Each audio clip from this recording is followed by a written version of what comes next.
Welcome to Day 5 of Daily AI Wizard, your journey to mastering AI. I'm Anastasia, your AI guide, here to make learning AI simple and fun. Today, we're taking a deep dive into supervised learning, a key concept in machine learning. We'll explore how it works, its types, applications, and more, with a demo to bring it all to life. Let's explore this exciting topic together and see how supervised learning powers many AI systems.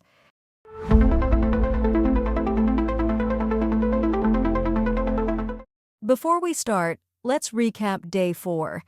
We learned that machine learning lets machines learn from data without explicit rules, following a process of collecting data, training, testing, and predicting. We explored its three types, supervised, unsupervised, and reinforcement, and saw Sophia use orange to predict flower types with the iris dataset. I hope you tried the task and shared your results in the comments. Today we'll focus on one of those types, supervised learning.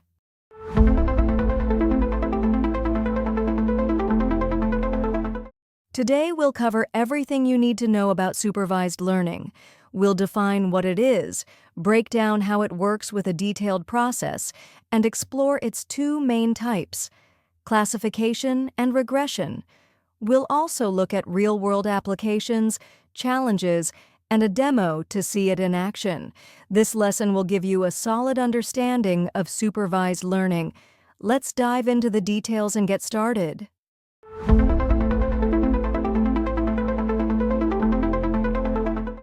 Supervised learning is a type of machine learning that uses labeled data to train models.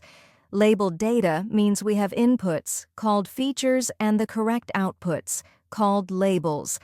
The model learns to predict labels from features by finding patterns in the data. For example, to classify emails as spam or not spam, we give the model email text as features and labels like spam or not spam. It's like teaching a student with a textbook where all the answers are provided.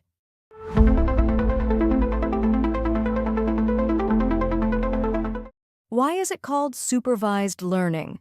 It's supervised because we guide the model during training, acting like a teacher. We provide the correct answers or labels so the model knows what's right. The model learns by comparing its predictions to these labels and adjusts itself to minimize errors. This supervision ensures the model improves over time, getting better at making accurate predictions.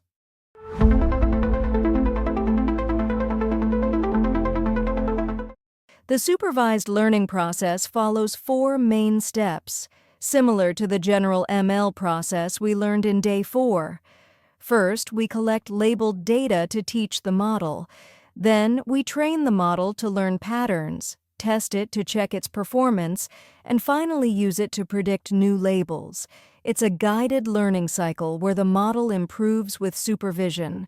Let's break down each step to see how it works in practice.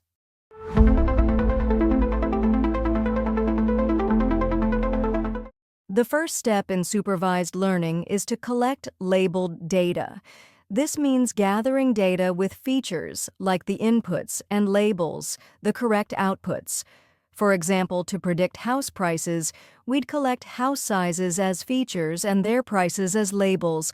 Having more data helps the model learn better, but quality matters too.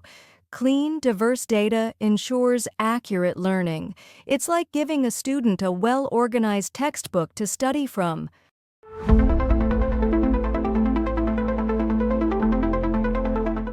Step 2 is training the model.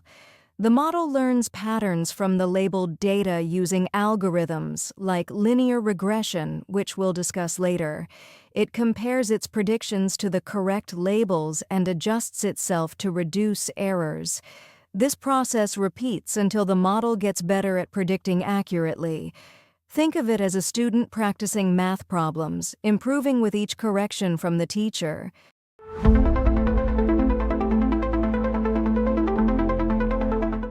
Step 3 is testing the model.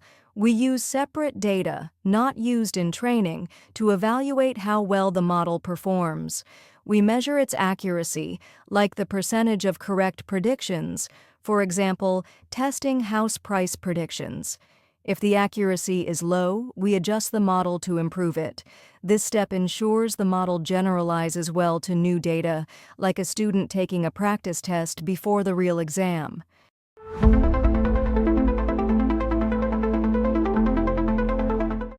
The final step is predicting new labels. We apply the trained model to new, unseen data to make predictions, like predicting the price of a new house based on its size. The model uses the patterns it learned during training to do this. This is where supervised learning shines in real-world applications. It's like a student using what they've learned to solve new problems on their own.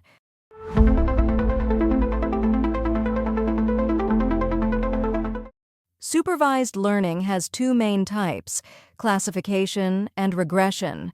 Classification deals with discrete labels, like categorizing things into groups, while regression handles continuous labels, like predicting numbers. Each type is suited for different tasks, and understanding them helps us choose the right approach. We'll explore both types in detail to see how they work. Let's start with classification.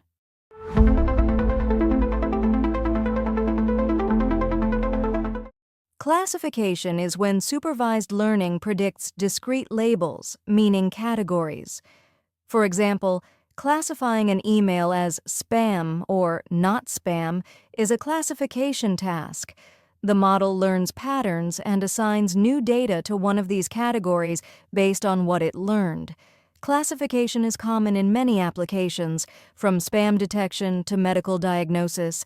It's a powerful way to sort data into groups.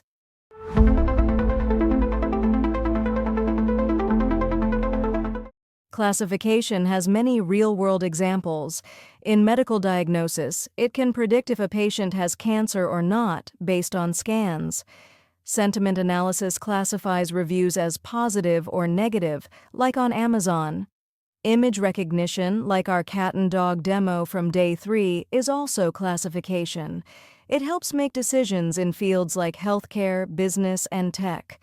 Classification is everywhere, making our lives easier and smarter.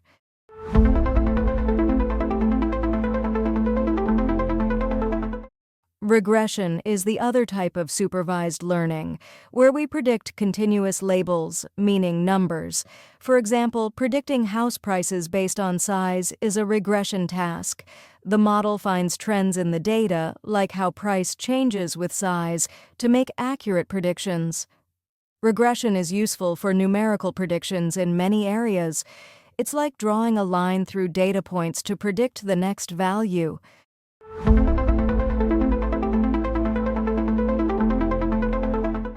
Regression has many practical examples. Sales forecasting uses it to predict future revenue based on past sales. Weather prediction forecasts temperatures, like tomorrow's high. Stock price prediction tries to estimate future values for investments. Regression is essential for understanding numerical trends in data. It helps businesses, scientists, and investors make informed decisions based on numbers.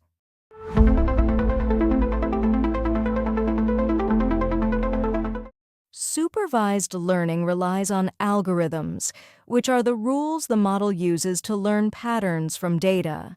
These algorithms are used in both classification and regression tasks, depending on the goal. Examples include linear regression for predicting numbers and decision trees for categorizing data.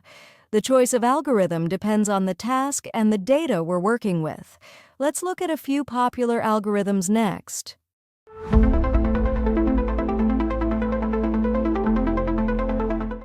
One popular algorithm is linear regression, used for regression tasks. It finds a straight line that best fits the data, like predicting house prices based on size. The line helps the model predict continuous values by following the trend. Linear regression is simple but very effective for understanding trends in data. It's often the starting point for many numerical prediction tasks in machine learning.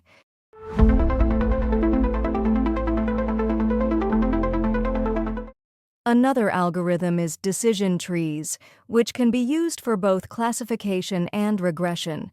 It makes decisions by asking yes/no questions, like, does this email have suspicious words, yes or no, to classify it as spam. Decision trees are easy to interpret and visualize, making them a popular choice. They're like a flowchart that guides the model to the right answer step by step.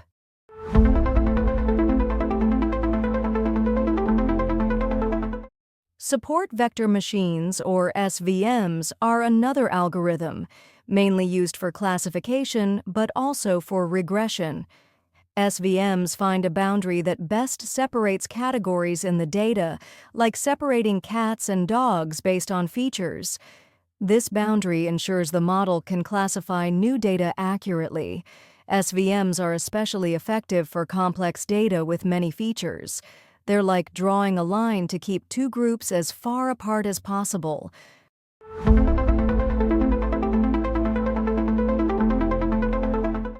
Supervised learning powers many real-world applications. Fraud detection in banking uses it to classify transactions as fraudulent or legitimate. Medical diagnosis predicts diseases like cancer from patient data. Predictive maintenance forecasts machine failures in factories to prevent downtime. Supervised learning is behind many smart systems we rely on every day. It's amazing to see how it impacts so many industries.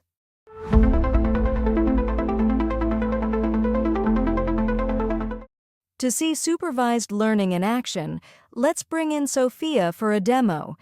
She'll use Weka, a free tool, to show how classification can predict credit risk using a dataset. This will help us understand how supervised learning works in a practical example. It's a great way to see the concepts we've learned come to life. Over to you, Sophia. Hi, I'm Sophia, your demo guide for DailyAIWizard. I'm using Weka, a free tool, with a credit risk dataset to show classification in supervised learning.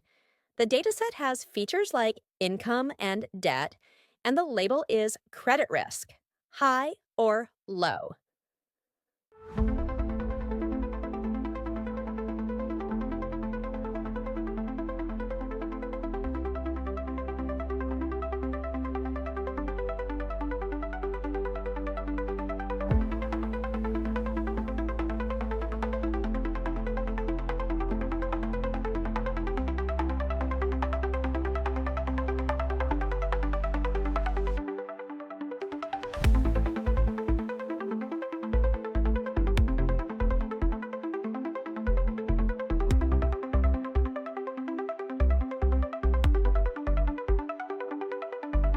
See how the model predicts the credit risk based on the features?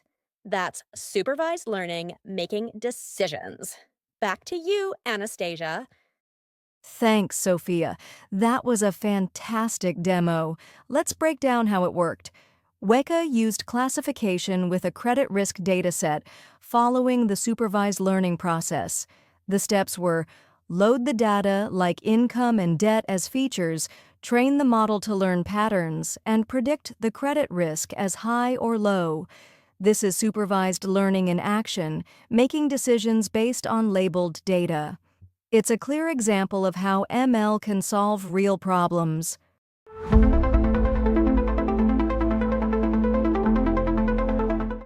Supervised learning has its challenges. It needs large amounts of labeled data, which can be hard to collect.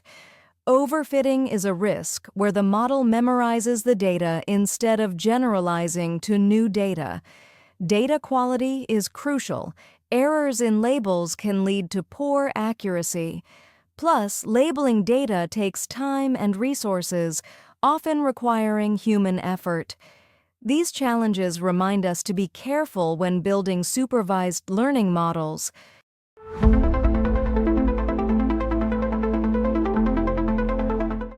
Let's recap what we've learned today. Supervised learning uses labeled data to train models, following a process of collecting data, training, testing, and predicting. It has two types: classification for categories and regression for numbers, with applications like fraud detection and medical diagnosis. We also saw Sophia use Weka to predict credit risk. Your task: try Weka with a dataset of your choice and share your prediction results in the comments. Visit wisdomacademy.ai for more resources to keep learning on your AI journey.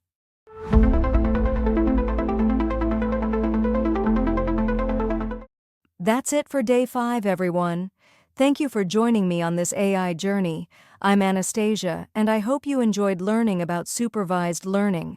If you found this lesson helpful, please give it a thumbs up, subscribe, and hit the bell for daily lessons.